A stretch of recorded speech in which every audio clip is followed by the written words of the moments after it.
Hi there, everybody. I'm Chase Raz from the Zilliqa Observer, and today we're going to be looking at zilSurvey.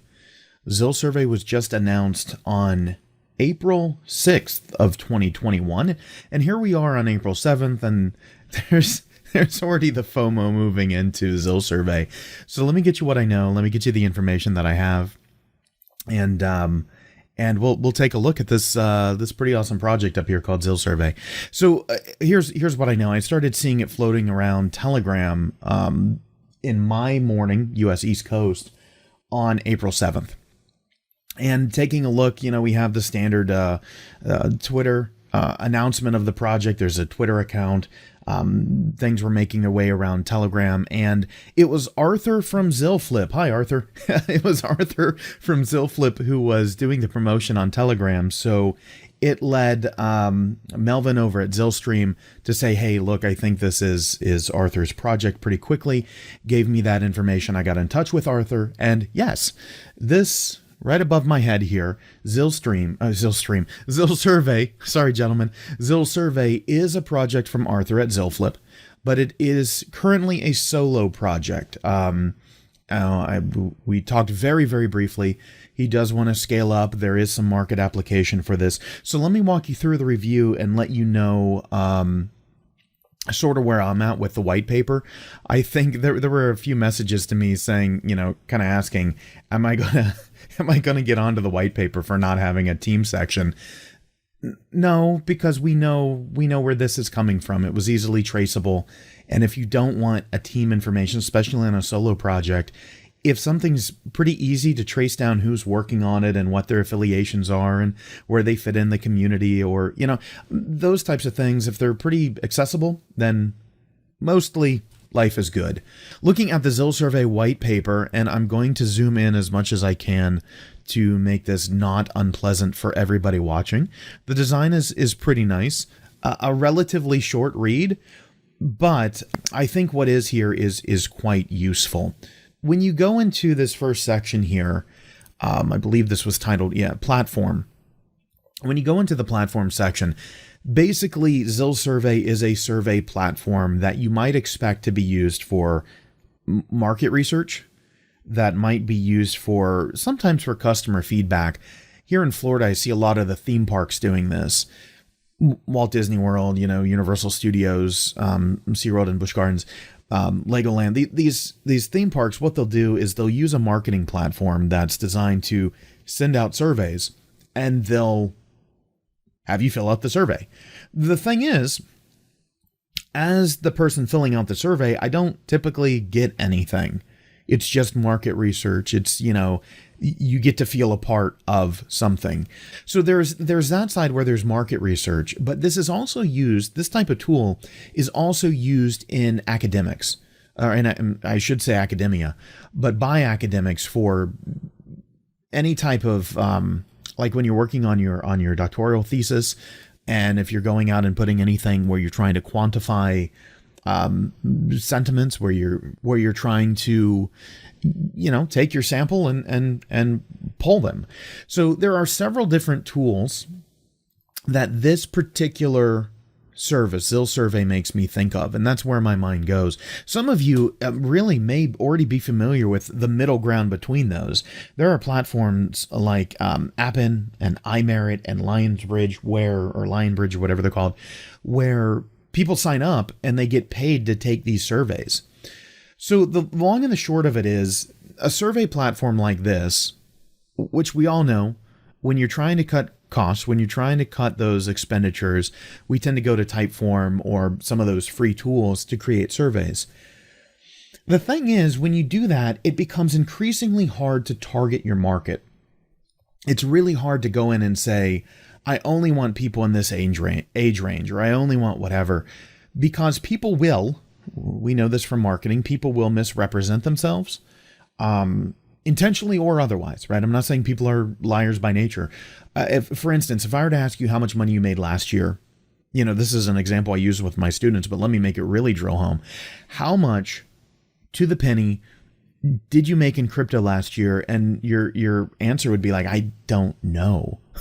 Like, you probably don't know to the penny. You'd get questions like, what cost basis are we using, and yada, yada, yada. And ultimately, the point I'm making here is you wouldn't be able to answer the question honestly, even if you were coming from honest intentions. So targeting becomes an issue. Yes, we can have platforms where there's already an audience built in and their demographic profile is known. That seems to be one thing that zilSurvey is looking to accomplish here.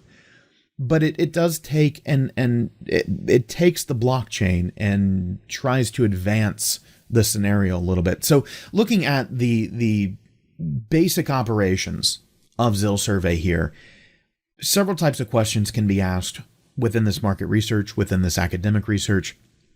So we can have people score things from 0 to 10. This is a really effective tool for taking qualitative data and converting it into quantitative.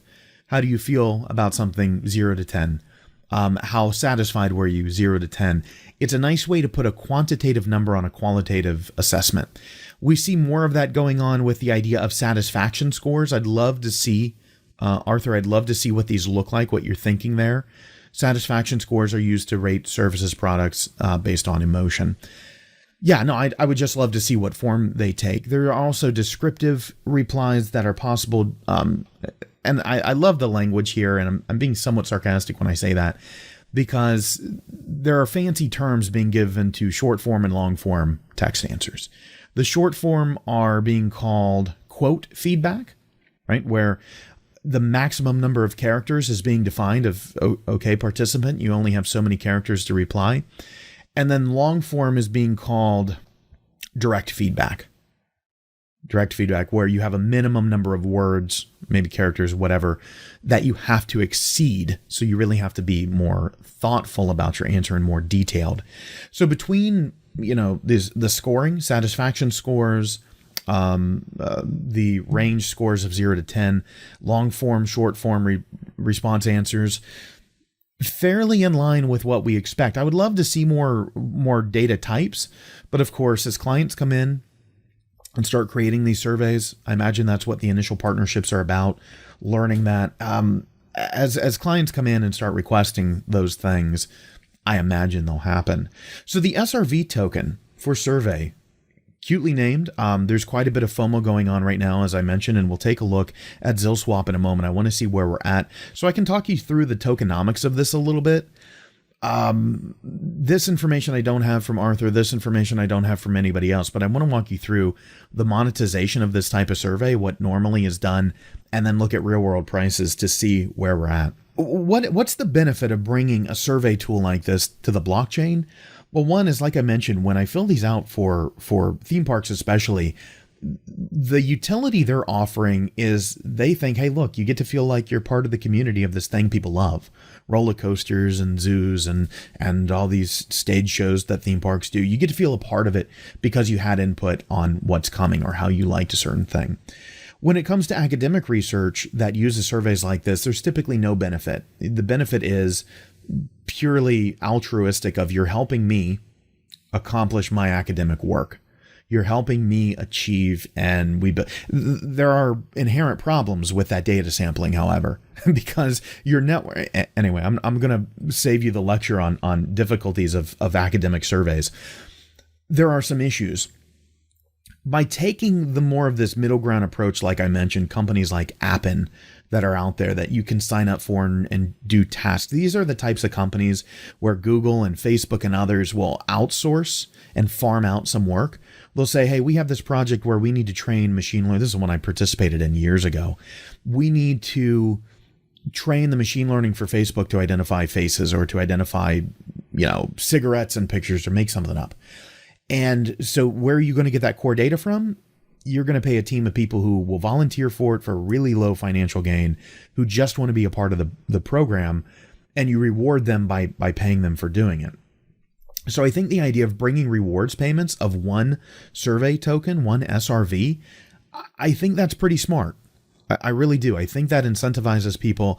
And look, people don't have to be, we don't have to be minting millionaires off of this type of thing. I think rewarding somebody with a token of here's, at the time I started, we're going to see what it is now. At the time I started my research, one SRV was worth about 60 cents. US. It was about 3 zills.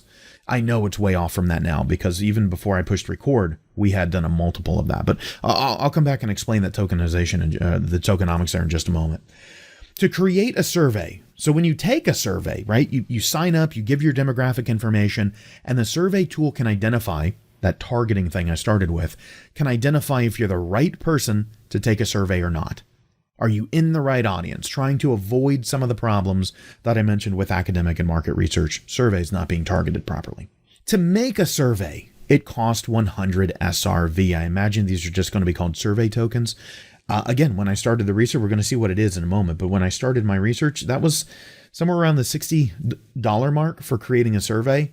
That fits in line. You know, by the time I started recording, we had, like I said, done a multiple of that. We'll see where it is in just a moment. When I pushed the record button, we were at a point where one SRV was about $2. That's fine, right? I don't see any issue. I'm definitely seeing signs of people FOMOing into this, but there's nothing incompatible about that pricing with this particular tool. Remember, businesses use this, academics, 100 SRV tokens, that was about $60 when I started the researching, $200 by the time I pushed record. Let's see what else is in this white paper really quickly before we move on and calculate what things are now. We have our total supply, 1 million. That's pretty cool. That means, look, that requires churn. I love seeing this here because it requires churn. If it takes 100 tokens to create a survey, that means, let's take 2 zeros off there. That means we've got 10,000 surveys, a theoretical max at any time. It's much lower than that, right? Because you have to have liquidity pools. You have to have the amount to pay out. Already in there. But that is something I want to see about the tokenomics of this. I want to make sure it's not a spiral downward, because if it costs 100 SRV to create a survey with 10 questions, at what point is this put on the blockchain, right? Is each question put on the blockchain, or are they batched all of the questions in the survey? Is it one participant, one blockchain entry, or is it, are they batched, right? Because I would be concerned, and I'm sure thought has been put into this, or at least I hope it has, of what is the cost of operating this, because some SRV tokens or some other mechanism is going to have to be implemented to get the ZIL to pay for those transactions. Then you get into the thing of, okay, well, if it takes 100 SRV to create a survey, but one SRV is being given out to those who complete the survey, who have been identified, is this a rudimentary pricing model to where it gets evolved over time? Are we going to limit to, 100 survey takers? Because what happens there is, you can imagine a scenario where 1,000 people take a survey that only cost 100 to create, and then zilSurvey. Look, I'm going to stop myself there because I imagine these have been thought out. If not, then I imagine that there are limitations that can be put in the platform, because when we see this type of software off of the blockchain for market research, for academic research, when we see this, it's always tiered. It's always like, look, if you need this many replies, here's how much it's going to cost. And if a company, say Universal, Walt Disney, etc., wants to bypass those, they end up doing big contracts with companies or procuring software providers themselves in order to do it. The team holding says 100,000. Of course, that's going to reduce. What I'm seeing here, what I'm getting at is churn is required. This has to be an active project to succeed. People have to be issuing surveys, and people have to be holding these tokens and eventually selling them on the market, or exchanging them on the market for ZIL, which have a financial backing, which have a financial price. So I'm liking the tokenomics in terms of, if you don't have churn, it doesn't work. This is a project that's designed to work if there is activity. That's what I'm seeing from these tokenomics. Liquidity this is what everybody's going crazy over today. We'll take a look at it in a moment. I tried to get some of these. I wanted enough to do one survey with a 10% overage. The FOMO prevented me from getting in because I kept hitting. I really needed to adjust my slippage because it just kept skyrocketing. I'm not a big fan of that, but hey, do what you will. Let's walk through it. So 80,000 are available initially. You can go through the rest of this. There's not really much more, but I want to jump over to ZilSwap at this point, and I want to see, because you can see where I left off. Like I said, right before I hit the record button, we had moved up to a point to where one ZIL was only 1/10 of an SRV, which it started, when I started my research, it was about 3-to-1 rather than 10-to-1. So I'm going to change it and say, well, if I want, let me just switch to 100 for the sake of argument. Or let's be real clear. I want one SRV token. Currently, it takes over 20 ZIL, 24 ZIL. Look, all right. Why am I laughing at this? I don't know why I'm laughing at this. Can I be honest? Does the tokenomics, or do the tokenomics hold up in this case? 24 ZIL, I'm going to go off screen here for a moment. 24 ZIL, if we assume, let's just say, to make this somewhat evergreen, at about 20 cents, that's $4.80 to be rewarded for taking a survey. You can compare against Appen and Lionbridge and these others, and right, I'm not overly concerned about that. The question I think a lot of people would have is, okay, well, if I need 100 of these to issue a survey, and I'm going to dispel some of the concerns here. I'm going to ease your mind, if you will. We take 100 of the survey tokens, SRV. Well, that's 25 at the time of recording, right? This could go up or down from here. I'm just showing the initial FOMO and what it does to some projects, and that we need to calculate when is it okay to do a massive buy-in, when is it not. So at 2,500 ZIL, if we assume, trying to make this somewhat evergreen for our point in time, around a 20 cent ZIL price, that's about $500 to create a survey. Remember, when I started my research about an hour ago, it was about $60 to create a survey. By the time I hit record, it was about $200. Now we're at $500. I can go two directions with this. Are people buying in without understanding what they're buying into? I think so, yes. Does everybody fall in that category? No, right? I'm not that jaded. Some people know exactly what they're getting into. They see what this project is. They know who's behind it. And they know the market rates for these things. If you came to me, one thing I might like to do in the future is get my PhD. And if you tell me, look, Jace, to get this survey out, it'll cost $500. I don't think you're going to be the cheapest at that point, but you're also not the most expensive. And plus, I get to make sure I have a targeted audience of who's going to see it and who's not. So as long as that viewer base is large enough, as long as a large enough group of people across the targets that I need, I'm not shocked at that, right?